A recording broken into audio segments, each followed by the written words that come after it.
নমস্কার বন্ধুরা, পূর্ণিমা কিচেনে আপনাদের সবাইকে স্বাগত। আজকে আমি আপনাদের সঙ্গে দুটো রেসিপি শেয়ার করব।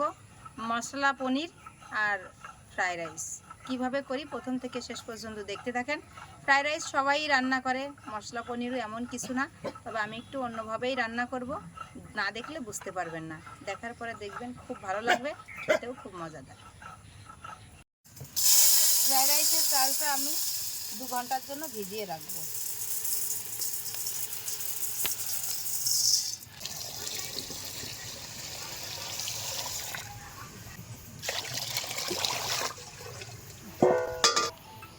ফ্রাইড রাইসের গাজর, বিনস, ক্যাপসিকাম এগুলো আমি কেটে নেব।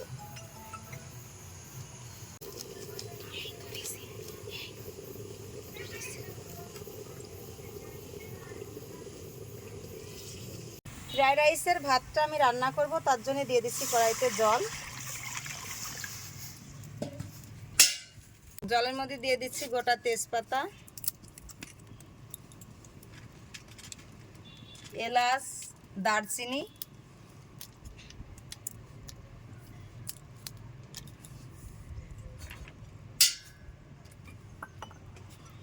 দিয়ে দিচ্ছি একটুখানি সাদা তেল,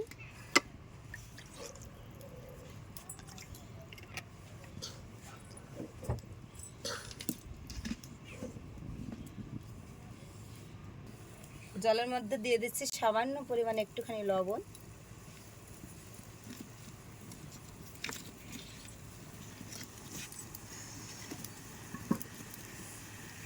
ফুটে গেছে।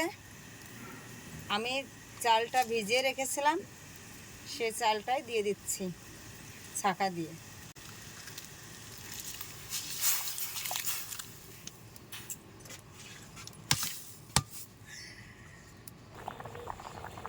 ফ্রাইড রাইসের চালটা আমার ফুটে গেছে, প্রায়ই হয়ে আসছে।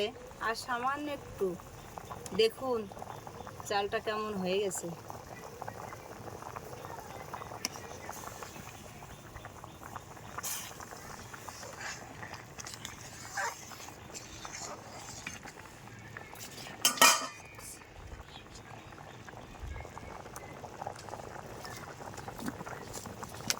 চালের তো অসাধারণ ঘ্রাণ বেরিয়েছে, পাকিস্তানি চাল তো, এই চালটার খেতেও খুব স্বাদ, আবার ঘ্রাণটাও অনেক ভালো পাচ্ছি।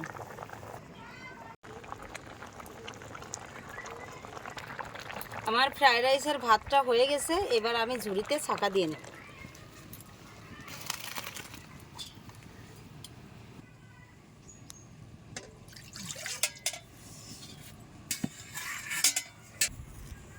কড়াইতে দিয়ে দিচ্ছি ঘি,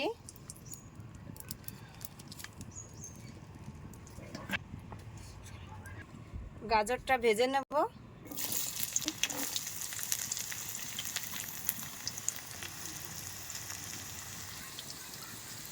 গাজরটা ভাজার মধ্যে দিয়ে দিচ্ছি একটুখানি লবণ,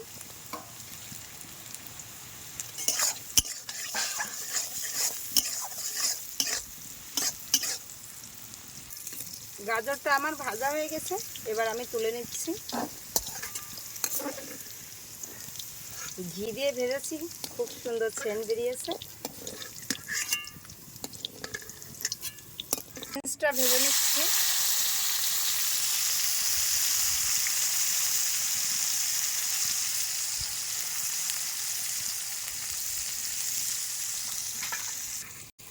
বিনসটাও তুলে নিলাম, ভাজা হয়ে গেছে।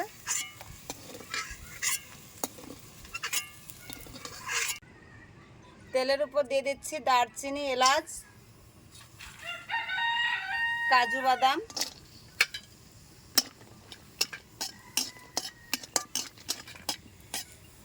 ভেজে রাখা বিনস আর ক্যাপসিকাম দিয়ে একটু নাড়াচাড়া করে এবার ভাতটা দিয়ে দিচ্ছি।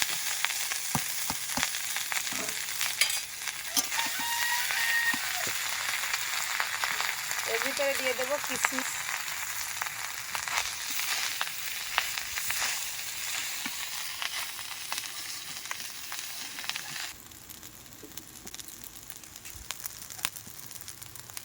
ফ্রাইড রাইসটা প্রায়ই হয়ে আসছে, আমি উপর দিয়ে ছড়িয়ে ফ্লেভারের জন্য নামিয়ে নেব।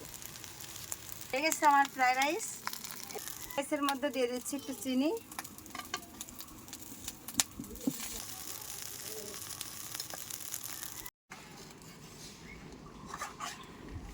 মশলা পনির রান্না করার জন্য আমি কড়াইতে দুধটা আমার ফুটে গেছে।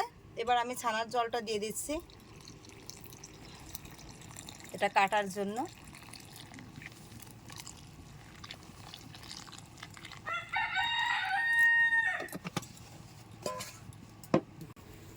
এই দেখুন আমার ছানাটা কত সুন্দর একদম দোকানের মতন কেটে গেছে।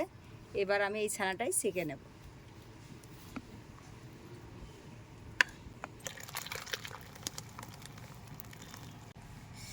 এটা আমি ছেঁকে নিয়ে ভালো করে ধুয়ে একটু পাটা চাপা দিয়ে রাখবো পনির আকার হওয়ার জন্য।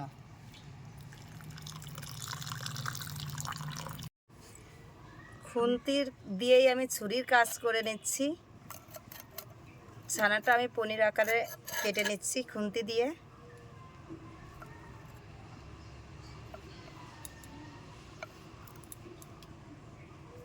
পনিরটা আমার হয়ে গেছে, এবার আমি তুলে নেব। বাদাম, চীনা বাদাম, কিশমিশ একসঙ্গে বেটে নেব মশলা পনিরের জন্য। একসঙ্গে দিয়েই আমি বেটে নেব।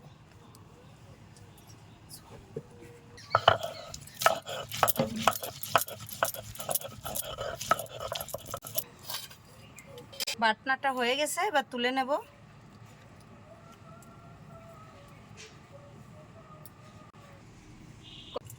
মশলা পনিরের জন্য দিয়ে দিচ্ছি সাদা তেল কড়াইতে।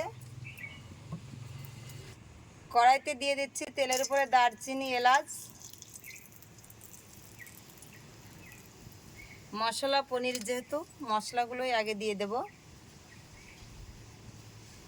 দিয়ে দিচ্ছি টমেটো,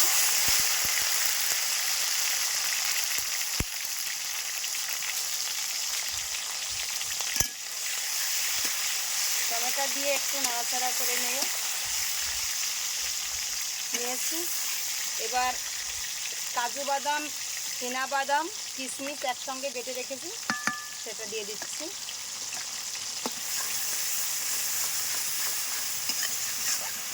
এটা দিয়ে একটু ভালো করে নাড়াচাড়া করে নেব।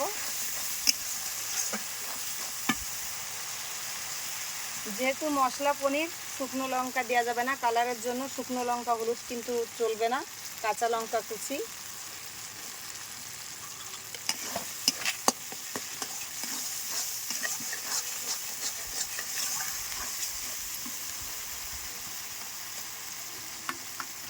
জিরে গুঁড়ো, ধনে গুঁড়ো, গরম মশলা গুঁড়া,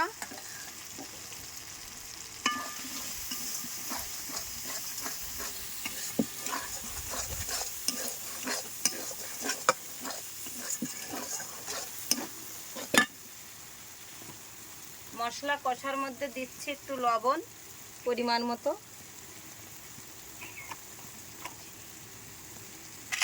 একটুখানি চিনি। চিনিটা একটু দলা হয়ে গেছিল, দেখতে মনে হচ্ছে একদম বাতাসার মতন। টক দই,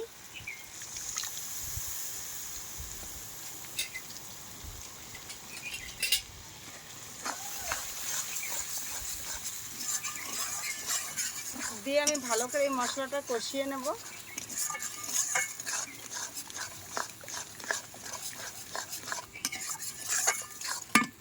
এটা কিন্তু একটা মজাদার মশলা। মশলা পনিরে হিং না দিলে কিন্তু টেস্ট আসবে না।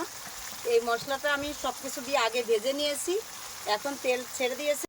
এবার সামান্য পরিমাণে একটু হিং দিয়ে দেবো। মশলাটা আমার কি সুন্দর ভাজা হয়ে মশলায় একদম তেল ছেড়ে দিয়েছে। এই উপযুক্ত সময় এখন আমি এই যে পনিরটা করে রেখেছিলাম এই পনিরটা মশলার মধ্যে দিয়ে দেবো।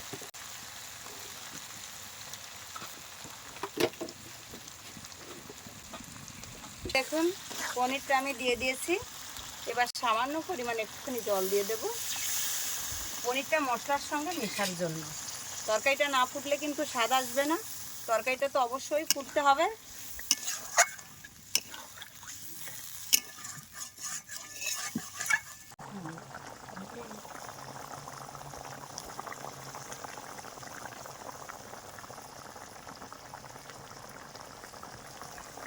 আমার তরকারিটা ফুটছে, এবার আমি একটু নাড়া দিয়ে দেখি। এই দেখুন কিছু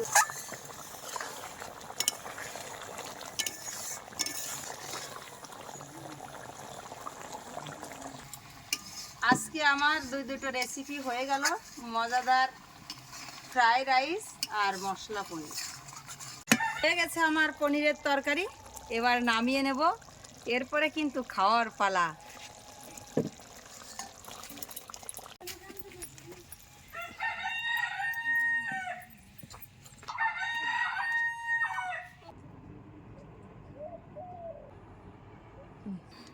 দিদি আজ দুটো রেসিপি একসাথেই করেছে, পনির মশলা আর ফ্রাই রাইস। খেয়ে বলছি আপনাদের কেমন স্বাদ হয়েছে। দেখেন কাজু বাদামগুলো কি সুন্দর দেখা যাচ্ছে।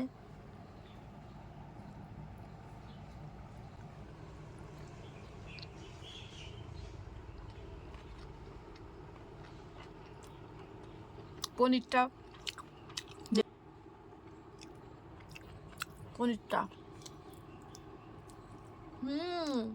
সেই স্বাদ, খুব সুন্দর হয়েছে, অনেক সুন্দর, বোঝাই যাচ্ছে না পনির খাচ্ছি, মারাত্মক স্বাদ। আপনারা করে খেয়ে দেখেন, মিথ্যে বলছি না, সত্যি।